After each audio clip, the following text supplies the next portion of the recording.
कुछ दोस्त ऐसे भी होंगे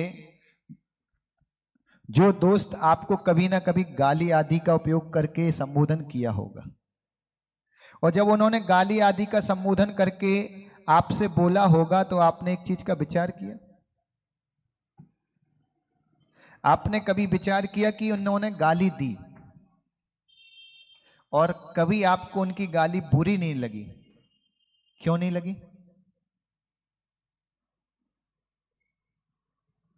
सुभाष भैया, कभी जीवन में किसी दोस्त ने आपको गाली दी?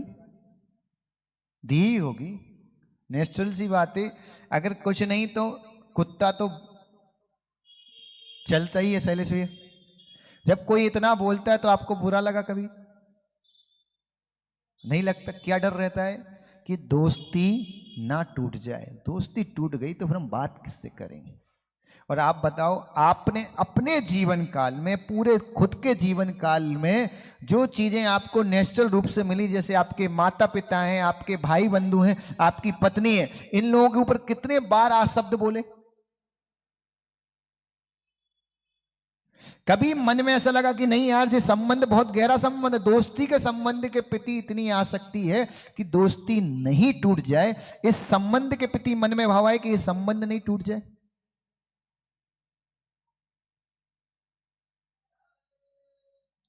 शैलेश भाई, कभी जीवन में सच सच बताना, अपनी मां के ऊपर कभी गुस्सा किया? ही होगा।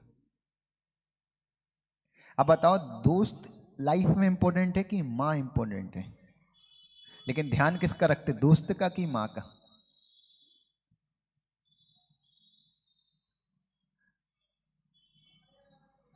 जैसे आप देखना, बुखार का समय है और डॉक्टर साहब हमेशा लिख के देते हैं बुखार के समय तली चीजों का उपयोग ना करें, बोलते।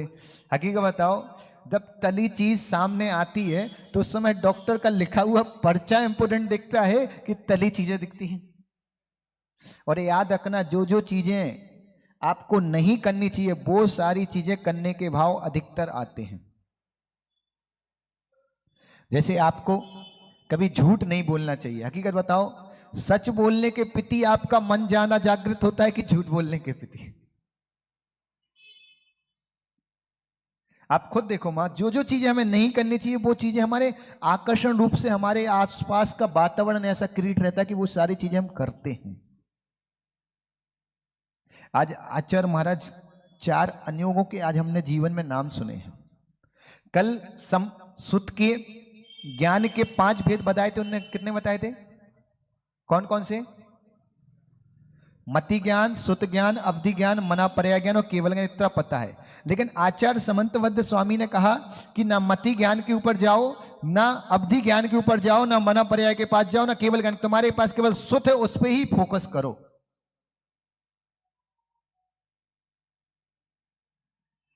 अंकुर भाई, एक व्यक्ति होता है, जब उसको किसी रिश्तेदार की शादी में जाना तो वो घर में एक माहौल गंदा करता है हमेशा। हमारे पास तो कपड़े ही नहीं है, क्या पहन के जाएं?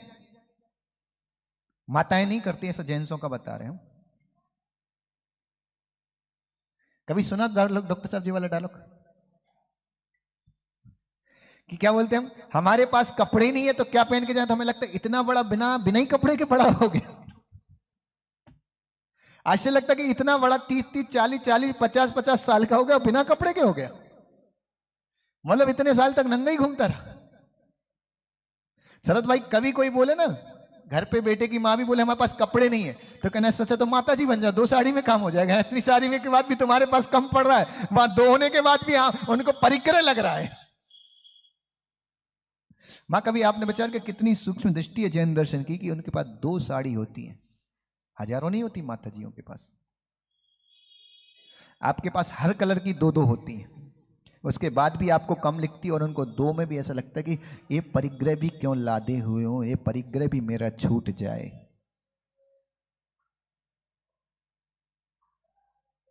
कभी आपने विचार किया? थोड़ा सा होना जितना है, लेकिन एक व्यक्ति शैलेश भैया वकील साहब ऐसा होता है, उसके पास कुछ ही सेट हैं, लेकिन उन सेटों को इतनी सफाई से, इतनी व्यवस्थित तरीके से पहनता है कि कोई परख नहीं पाता कि इसके पास कपड़ों की कमी है। और बहुत लोगों की मानसिकता होती है कि ब्रांडेड कपड़े पहनने से ब्रांडेड दिखते हैं। याद रखना, व्यक्ति ब्रांडेड कपड़े पहनने से हमें नहीं लगता कि ब्रांडेड दिखता है, व्यक्ति ब्रांडेड नेचर से जरूर ब्रांडेड दिखता है।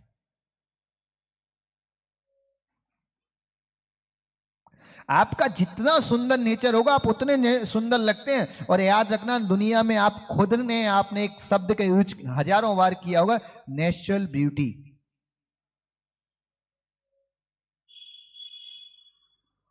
आप बताओ मां, एक तालाब बनाना वो सुंदर तो लगता है?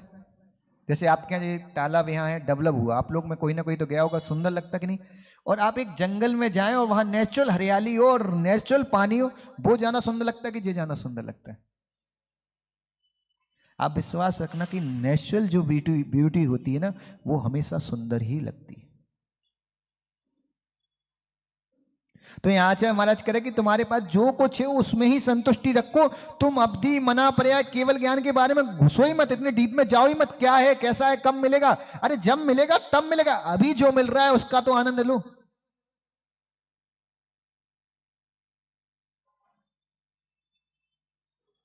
कभी आपने विचार किया, अभी जो मिल रहा है उस चीज का आनंद लो। तो आचार्य महाराज कह रहे कि शुद्ध ज्ञान के लिए केवल 4 चीजों की आवश्यकता है। वो 4 ज्ञान कौन कौन से हैं? प्रथमानुयोग, कर्णानुयोग, चरणानुयोग और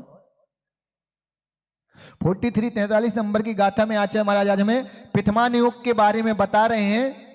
सभी लोग हाथ जोड़ लें। प्रथमानुयोग मर्थख्यानम चरितम पुराणमपि पुण्यम बोधि समाधि निदानम बोधति बोध समीचीनम। आचार्य महाराज क्या कह रहे हैं?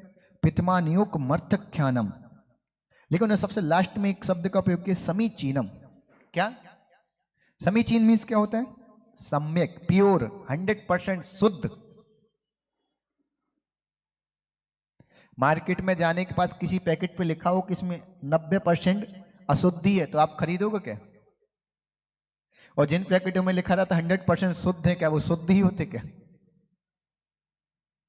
डॉक्टर साहब बड़ा आश्चर्य लगता है, पूरा विश्व की एक घटना में देख के इतना आश्चर्य लगता है कि पैसा दे के पढ़ाई करने वाला कितना बड़ा मूर्ख व्यक्ति हमने दुनिया में देखा। आप देखो,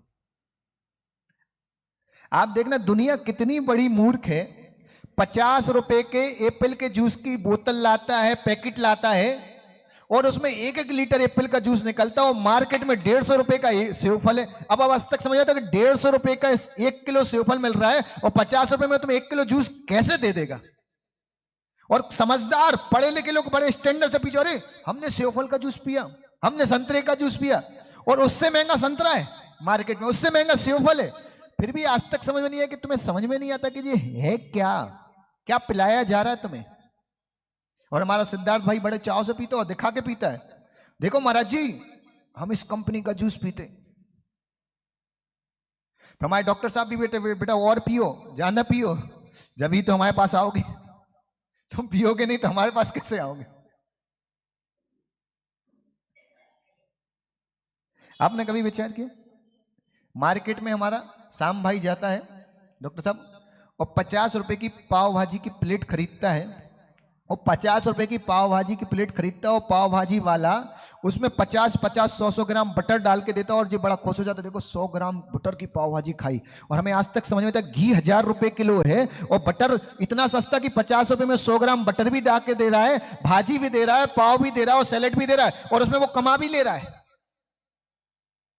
और हर खाने वाला 50% का मार्जिन लेके कमाता है। अब बताओ 25 रुपए वो कमा रहा, 25 रुपए में तुम्हें 100 ग्राम बटर भी दे रहा है, भाजी भी दे रहा है। आप सोचो तुम्हें क्या दे रहा है वो, और तुम बड़े चाव से खा रहे हो, समझदार लोग।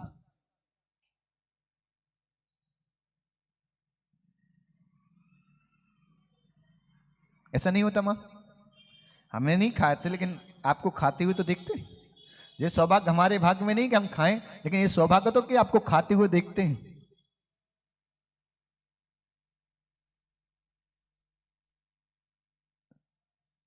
ऐसा होता। आप सोचो कितने समझदार हैं आप। वो कह रहा प्योर, वहां समझदार नहीं भी बन पाए, यहां तो बनो, यहां प्योर चीज को पकड़ो कि प्योर चीज क्या है। कहानी सुनना, कथा सुनना प्रथमानुयोग नहीं है, याद रखना। हम लोगों की मानसिकता होती कोई कहानी सुन ली, कोई कथा सुन ली, अरे हमने तो पिथमान योग का ज्ञान कर लिया। वो पिथमान योग नहीं है। पहले वो कहानी प्योर है कि नहीं, समीचीन है कि नहीं, समीचीन उसमें व्याख्यान है कि नहीं।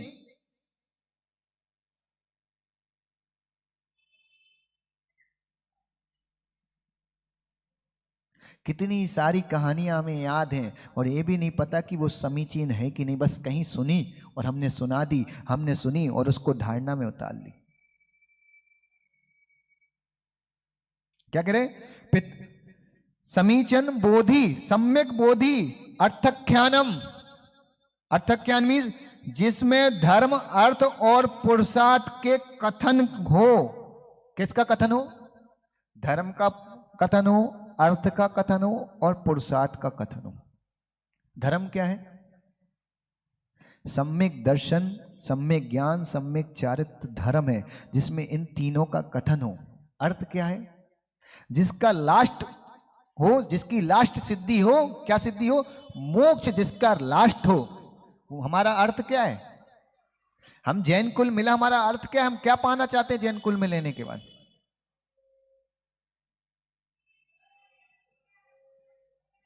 अब पता भी कैसे चले? मां, आप देखो यहां कितनी मां है जिन्हें रवि व्रत किए, 64 रिद्धि किए, भक्तांबर किए। आप देखना, डॉक्टर साहब ने एक दिन एक हिसाब निकाला, करीबन करीबन जैन दर्शन में आप आश्चर्य करेंगे 42,000 प्रकार के व्रतों की तो हमारे पास कथाएं उपलब्ध हैं। 42,000 व्रतों की।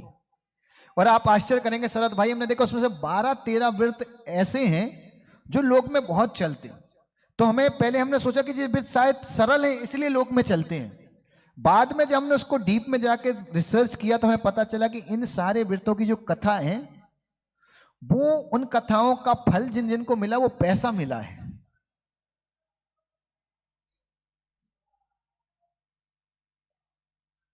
इन कथाएं जब जे व्रत किसी ने किए या इनके ऊपर कथाएं लिखी गई तो महाराज ने जब व्रत बताया जिनके ऊपर पैसे के ऊपर संकट आए, अधिकतर व्रत हमारी समाज में वो ही किए जाते जिन कथाओं का फल में किसी सेठ को, किसी व्यक्ति को, किसी राजा को पैसे की उपलब्धि हुई हो। हमारे यहां वही व्रत सबसे ना करते हैं। आप देखो, जैसे रवि व्रत चलेगा है, कल्याण मंदिर का व्रत चलेगा, भक्तांबर का व्रत चलेगा, 64 रिद्धि के व्रत चलेंगे हैं। आप देखना जे वाले व्रत अधिकतर रहेंगे। और जिन व्रतों में ब्रह्मचर्य लिया हो, जिन व्रतों में संयम लिया हो, वो व्रत आप देखना कि ढूंढते भी नहीं है कि है भी कौन से। तो क्या अर्थ हमारा पैसा नहीं है? हमने अर्थ पैसा बना लिया है। हमारा अर्थ तो केवल एक ही है, मोक्ष जाना। वास्तव में हमारा शुद्ध अर्थ है मोक्ष जाना, मां, मोक्ष जाना। कभी 50-50, 60-60 साल के तो यहां बैठे ही हैं लगभग, कभी जीवन में एक पल के लिए अंदर आत्मा से, ऐसा नहीं मुंह से नहीं, महाराज जी के सामने महाराज जी मोक्ष मिल जाए, ऐसा तो आपने हजारों बार बोला, अंदर से कभी एक आध बार भाव आए कि मुझे मोक्ष जाना है? सुभाष भाई, कभी जीवन में एक बार अंदर से आवाज आई कि नहीं यार मोक्ष जाना है? अब ये कह रहे हैं महाराज जी इतना पुराना जीवन हो गया, याद नहीं है।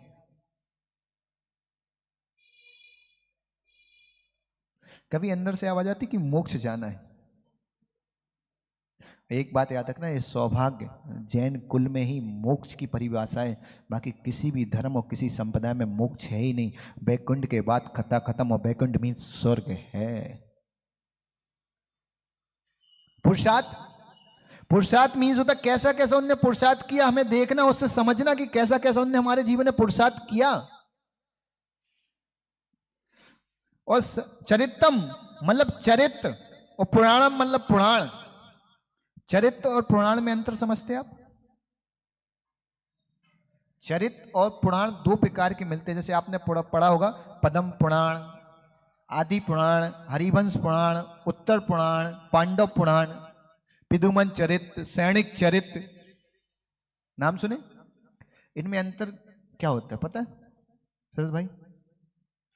जिन्हों में नियम से कई महापुरुषों का व्याख्यान हो, एक का चलेगा, उद्देश्य एक को लेकर चलेंगे, लेकिन उस समय में, उस पीरियड काल में जितने महापुरुष हुए उन सबका जिसमें व्याख्यान हो, उनका गुणानुवाद हो, वो पुराण कहलाते हैं। और जिसमें केवल एक ही व्यक्ति के बारे में बताया जाए वो चरित्र कहलाते हैं।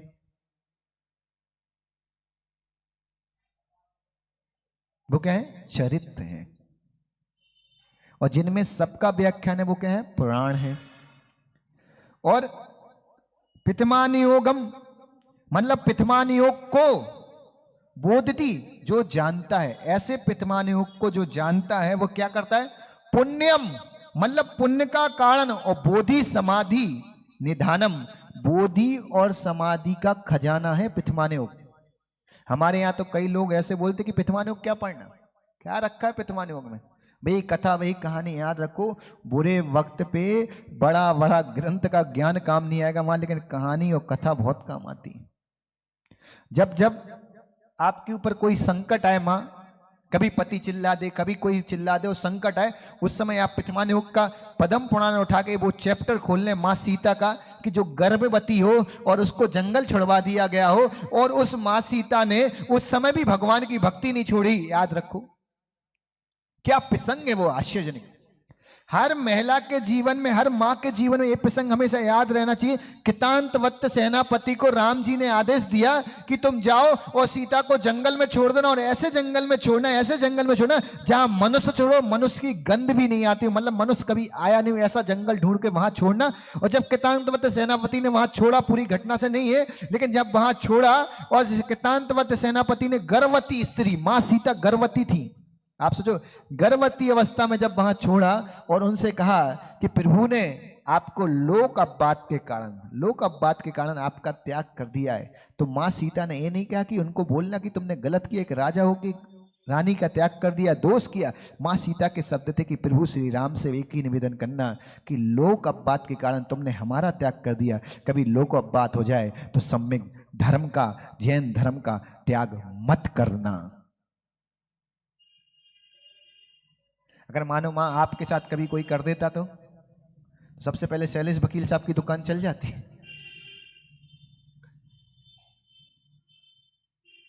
मां पितमान योग जब आप बहुत गहराई से पढ़ते हैं ना, विश्वास रखना पितमान योग अकेला नहीं पढ़ते, कई लोगों के सुख दुख का अनुभव करते हैं।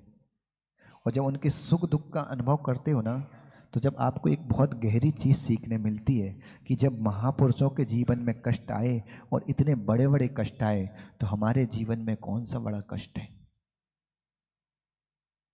अरे याद रखना, कई सुख दुख तो ऐसे हैं, कई दुख तो ऐसे जो हमने खुद ही बुलाए हैं अपने पास, खुद ही बुलाए हैं। कई जीवन में बोल रहा हूं, कई दुख आपके जीवन में ऐसे हैं जो आप खुद ही उनको बुलाते हैं अपने पास।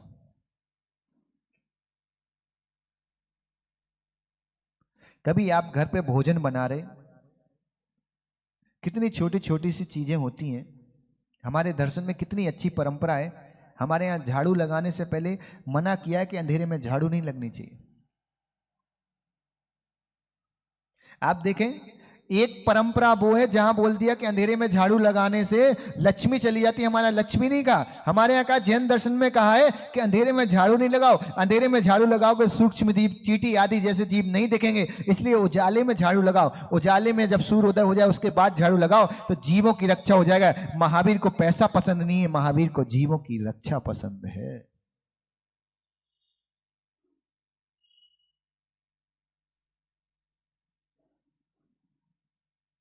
याद रखना। और जीवों की रक्षा की बात करें बेटा साहब, अभी 14 तारीख को मकर संक्रांति का त्योहार है, और बड़े अपना जैसा, जिसका जैसा फेस्टिवल है, जो जैसा मनाता है, पतंग उड़ाएंगे, कुछ भी उड़ाएं, आपकी मान्यता आप अपने अनुसार करें, पर इस बात का ध्यान रखना कि बेटा पतंग उड़ाने का समय वो रखो जब पक्षियों का उड़ने का समय नहीं हो। क्योंकि आप एक दिन त्योहार मनाने के लिए आकाश का उपयोग करके पतंग उड़ा रहे हैं, उनको प्रकृति ने 24 घंटे और प्रति दिन के लिए आकाश दिया है। आपकी पतंग से अगर एक पक्षी की हिंसा हो रही तो याद रखना वो कोई त्योहार नहीं है। त्योहार तो वो है जिसमें लोगों को खुशी मिले, त्योहार वो हो ही नहीं सकता जिसमें हमारे कारण किसी को दुख मिले, वो दुख चाहे पक्षी को क्यों ना हो। याद रखना, रखना पतंग उड़ाओ, पतंग उड़ाने का उस धागे को व्यवस्थित जगह पे छोड़ो, ऐसा मत छोड़ो कि कोई पक्षी फंस जाए। कितने पक्षी कट के मरते हैं, कितने पक्षियों को तकलीफ होती है। याद रखना, हम एक दिन उस आकाश में कुछ उड़ाते हैं, वो तो रोज उस आकाश में उड़ते हैं। याद रखना, हम उनकी जमीन पे जाके अगर कुछ काम कर रहे हैं तो किसी की जमीन पे जाके अगर अपना कब्जा जमाओगे तो याद रखना आपको चोरी का और अभ्रम का पाप लगेगा। याद रखना, उनकी जमीन पे जाके अपना कब्जा मत जमाओ, उनको भी उड़ने का रास्ता दो।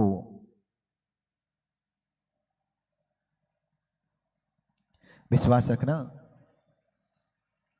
आपको बड़ा आश्चर्य लगेगा। मां पितृमान्यों कोई छोटी मोटी चीज नहीं है। कितने सलाह का पुरुष होते हैं,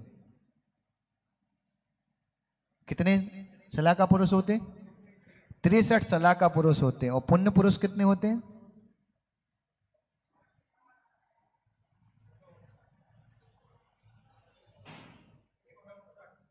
एक 169, 169। याद रखना, उनमें क्या क्या है पता है आपको? 12 चक्रवर्ती, 24 तीर्थंकर के बीच में 12 चक्रवर्ती नियम से होंगे, और कभी भी तीर्थंकर से पहले नहीं होंगे और लास्ट वाले तीर्थंकर के बाद तक नहीं रहेंगे। जो नियोग है, 9 नारायण, 9 पितिनारायण और 9 बलभद्र होंगे, और 12 कामदेव होंगे, और 9 नारद होंगे, और 11 रुद्र होंगे। समय रहा कभी तो इस चीज पे एक एक पे पूरा आपको बताएंगे कैसे होते और क्या इनका फल है। और याद रखना, 14 कुलकर होते हैं, हर 24 भी बदलती। और अभी आपको एक बहुत मजेदार बात बताएंगे, 14 कुलकर होते हैं और 24 तीर्थंकर होते हैं, और 24 तीर्थंकर के माता और पिता कितने हो गए? 48। ऐसे 169, समझ गए? अब आप आश्चर्य करें कि इसमें सबसे बड़ी मजे की चीज है, एक प्रश्न हम आपको देके जाएंगे, आप बताना कल सोच के कि आप में सब में इतना तो जैन दर्शन का ज्ञान, इतने गुरुओं के प्रवचन सुने तो आपने इस चीज को महसूस किया कि जो मनुष्य होता है उससे ज्यादा ताकतवर क्या होता है? मनुष्य पर्याय में मनुष्य, सामान्य मनुष्य से ज्यादा ताकतवर विद्याधर होता है, ठीक है ना? और विद्याधर से ताकतवर क्या होता है? क्या होता है? पिति नारायण होता है। और पिति नारायण से ज्यादा ताकतवर नारायण होता है, और नारायण से ज्यादा ताकतवर बलभद्र होता है, और बलभद्र से ज्यादा ताकतवर चक्रवर्ती होता है, और चक्रवर्ती से ज्यादा ताकतवर सौधर में इंद्र होता है, और सौधर इंद्र से ज्यादा ताकतवर तीर्थंकर परमात्मा होता है। लेकिन आपको आश्चर्य लगेगा कि तीर्थंकर परमात्मा पद कैसे मिलता है? कभी आपके मन में विचार है कि तीर्थंकर पद जो है वो मिलता कैसे?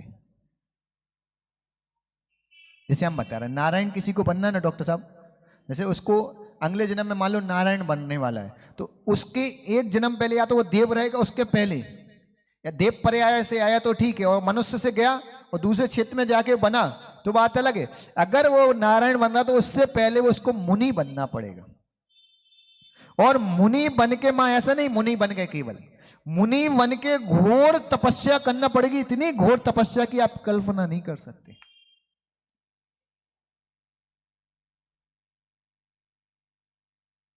क्या है? मुनि बन के शैलेश भैया घोर तपस्या। पिति नारायण की भी यही प्रोसेस है कि आपको मुनि बनना पड़ेगा, मुनि बन के घोर तपस्या करना पड़ेगी। यहां तक कि नारद पद भी है ना, वो भी बिना मुनि बने नहीं मिलता है।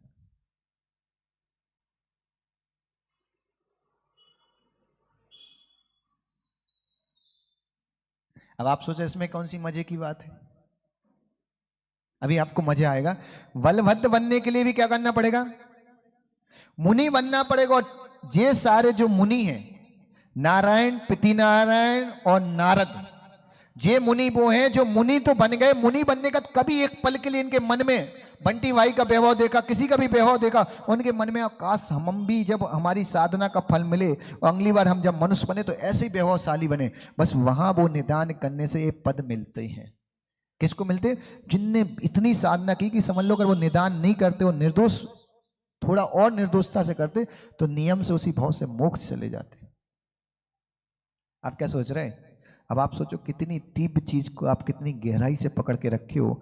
जिन सुख सुविधाओं की चीजों को तुम अपनी गहराई से पकड़ के रखे हो, याद रखो एक पल के लिए अगर मुनि के मन में वो सुविधाओं की प्रति आती है ना तो उनकी पूरी साधना का फल नारायण पद मिल गया। माँ वो बड़ी बात नहीं है। नारायण प्रति नारायण नरक नियम से ही जाते हैं।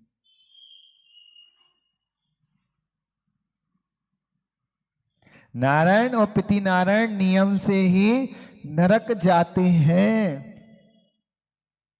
पूरे पदों में सब कोई नरक जा सकते, केवल 2 लोग ऐसे हैं जो नरक नहीं जाते नियम से, न स्वर्ग जाते। वो पता कौन से हैं? वो 2 लोग हैं, एक कामदेव और एक तीर्थंकर, ये नियम से मोक्ष ही जाते हैं।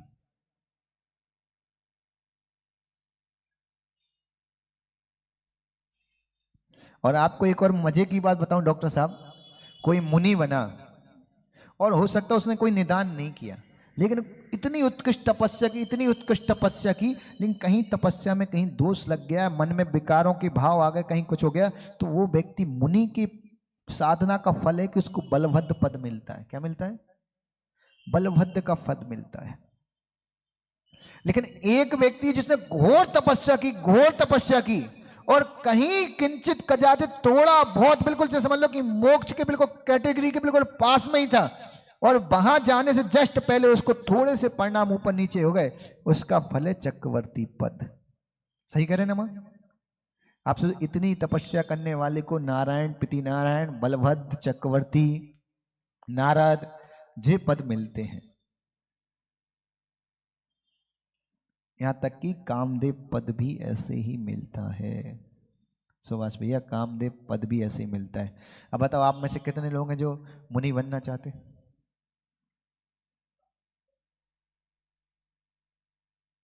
चाहते? तो कब बनोगे?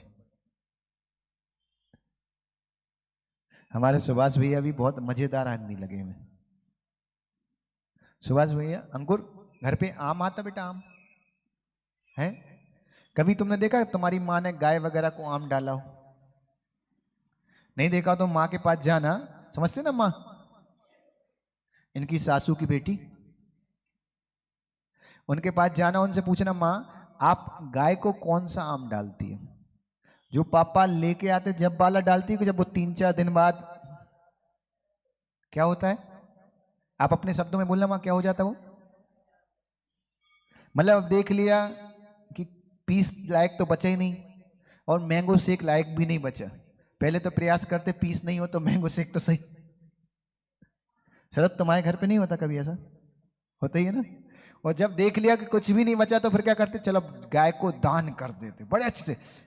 और कभी कोई मिल जाए तो अगर रास्ते में कोई बहन और वहां परिचित निकल रही तो ले ले आम खा ले, आम खा ले, तो बोल बोल के खिलाएंगे जैसे वो तुम्हारी आवाज सुनती हो, है कि नहीं? तो कैसे आम देते हम? जो बिल्कुल पिलपिले हो गए, मतलब बिल्कुल डी एंड पे ही है। उसी तरह हमारे यहाँ बहुत सारे सावक हैं, ये सुभाष भी हैं, इनने पूरे शरीर का जो आम है ना, पूरा रस वो तो दे दिया भोगों के लिए। अब एंड का जब जो पिलपिला बचा ना, अब कह रहे महाराज हमें दीक्षा लेनी, परमात्मा हम तुम्हें आम चढ़ाने आए हैं। याद रखना, बुरा नहीं मानना, हकीकत है ये सुभाष भैया। मान भी जाओगे तो हमें क्या करना? हमने तो पहले ही बता दिया हम चले जाएंगे तो हमारा कुछ टेंशन। डॉक्टर साहब ने कुछ बोलने से पहले भाई उन्हें यहीं रहना, दावत में रहना है, वो कैसे पंगा है, हमें कौन सा ले रहे हैं? तो क्या है, क्या स्थिति है कि पूरा आम भोगों को दे दिया, परिवार को दे दिया। अब देख लिया पिलपिला बच्चा है, भगवान हम तुम्हें आम चढ़ाने आए। अब काय का आम चढ़ाने आए भाई? लेकिन कम से कम अच्छा तो है कि पूरा सड़ने से पहले चढ़ा तो दिया। उनसे तो अच्छे हो जिनने पूरा सड़ाई दिया, लेकिन उनसे अच्छे नहीं हो जिन्होंने शुद्ध आम, पका हुआ बिल्कुल प्योर आम भगवान के चरणों में समर्पित किया है।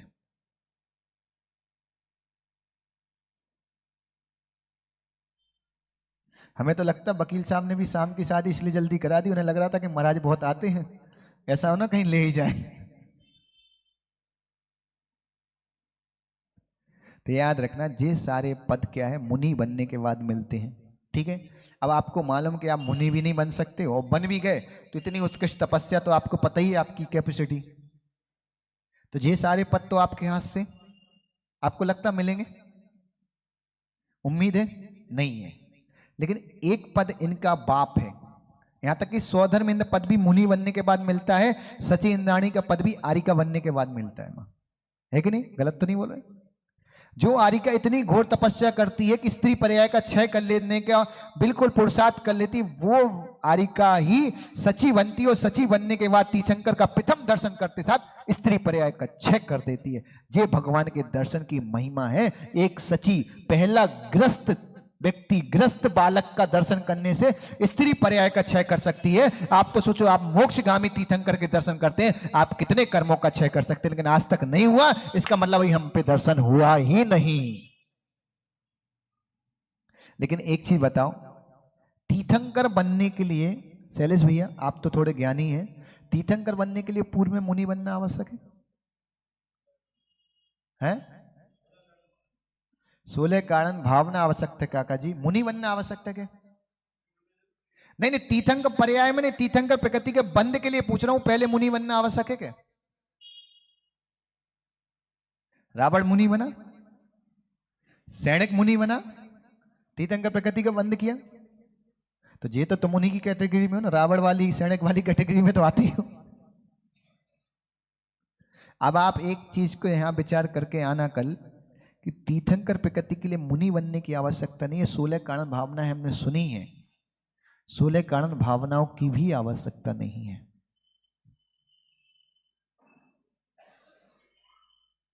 नारायण, पृथ्वीनारायण, बलभद्र, कामदेव, रुद्र, नारद, यहां तक कि तीर्थंकर के माता पिता, स्वधर्म, ये तो आपकी कैपेसिटी से बाहर हो गए। इनके लिए तो उन्होंने शर्त रख दी कि पहले मुनि बनो फिर घोर तपस्या करो। तो काल ही ऐसा कि आप घोर तपस्या नहीं कर सकते, क्योंकि घोर सेनन चाहिए, घोर सेनन है नहीं आपके पास। अब आप बताओ, इन सबका बाप, इन सबकी जो उत्कृष्ट कैटेगरी है वो क्या है? तीर्थंकर है। अब बताओ, आपको तीर्थंकर बनने के लिए उन्होंने कहीं नहीं कहा कि पूर्व में मुनि बनने की आवश्यकता है? कहीं आपने पढ़ा कि कोई जरूरी नहीं है तीर्थंकर मुनि बने हो, तो ऐसा कोई नहीं है, बने तो कोई दिक्कत दोष नहीं है, लेकिन बनना ही पड़े ऐसा कोई नियम नहीं है। इन सारे पदों के लिए सिद्धार्थ भाई मुनि बनना ही पड़ेगा, जब जाके पद मिलेंगे। और इन सबसे उत्कृष्ट पद, स्वधर्मेंद्र भी जिसके चरणों में मस्तक टेकता है, चक्रवर्ती भी टेकता है, नारायण भी टेकता है, पृथ्वीनारायण भी टेकता है, बलभद्र, कामदेव, यहां तक कि उनके माता पिता रुद्र, यहां तक कि नारद, सब लोग जिनके चरणों में मस्तक टेकते हैं, वो पद बिना मुनि बनने मिलता है। वो पद केवल गृहस्थ अवस्था में रह के भी आप प्राप्त कर सकते हैं। वो कौन सा पद है? तीर्थंकर का पद। तीर्थंकर पद आप गृहस्थ अवस्था में रह के भी प्राप्त कर सकते हैं, लेकिन उसके लिए क्या चाहिए वो आपको ढूंढना पड़ेगा। अच्छा, आप खुद विचार करो, एक नारद की लाइन है, एक रुद्र की लाइन है, एक पृथ्वी नारायण की, बलभद्र की, कामदेव की है, चक्रवर्ती की और तीर्थंकर की, तो आप किस लाइन में खड़ा होना पसंद करेंगे? बोल, कुछ लोग तो यही सोचे महाराज जी आपके सामने जरूर तीर्थंकर बोल दे, अंदर से तो चक्रवर्ती ही चाहेंगे, 96,000 मिलती है ना चका। लेकिन याद रखना, एक जब इतनी भारी पड़ती तो 96,000, ये भी तो सोचो। याद रखना, जैसे रसगुल्ला है ना, रसगुल्ला वो खाने में तो अच्छा लगता, लेकिन ज्यादा खुब जाए तो फिर बता, वैसे ही है तुम लोगों का जीवन। शादी के पहले व्यक्ति को सुखी सुख दिखता है, और शादी के 10-12 साल फिर महाराज जी के पास आता, महाराज जी अच्छा रहा आपने नहीं करी। तो हमें भी ऐसा लगता, तुम्हें भी तो बहुत सारे ऐसे महाराज मिले तो समझाने वाले, जिंदगी तो मत करो, तुम्हें को तो बड़ी थी कर ले। तो याद रखना, तीर्थंकर प्रकृति का बंध जो है ना माँ, वो केवल एक चीज है, और समय की मर्यादा हो चुकी। कल हम इस प्रकरण को बहुत अच्छे से पुनः समझेंगे, तीर्थंकर प्रकृति का बंध कैसा। तो मैं तो कह रहा कल बिल्कुल दिमाग को खोल के लाना, क्योंकि कल तीर्थंकर बनने की प्रोसेस को समझेंगे। नारायण पृथ्वीनारायण हमें समझ में आ गया, ये सारी प्रोसेस हमारे काम की नहीं है। और याद रखना, बन भी गए तो इनमें नरक है, गारंटी नहीं कि मोक्ष चले जाओ। लेकिन ये जो प्रोसेस है, इस प्रोसेस में 100% आपको मोक्ष है, 100%। दुनिया की कोई ताकत आपका मोक्ष नहीं रोक सकती। और जब हमें मोक्ष ही चाहिए, हमारा अर्थ ही मोक्ष है, हमारा भाग्य में पुरुषार्थ ही हमारा मोक्ष के लिए चल रहा है, तो याद रखना हमें वो मोक्ष पाना, और वो मोक्ष हमें तीर्थंकर के बने बिना नहीं मिलता है। और हमें तीर्थंकर प्रकृति कैसे मिलती है, इस पर हम कल विचार करेंगे। बोले आचार्य भगवान विशुद्ध सागर जी महाराज की जय।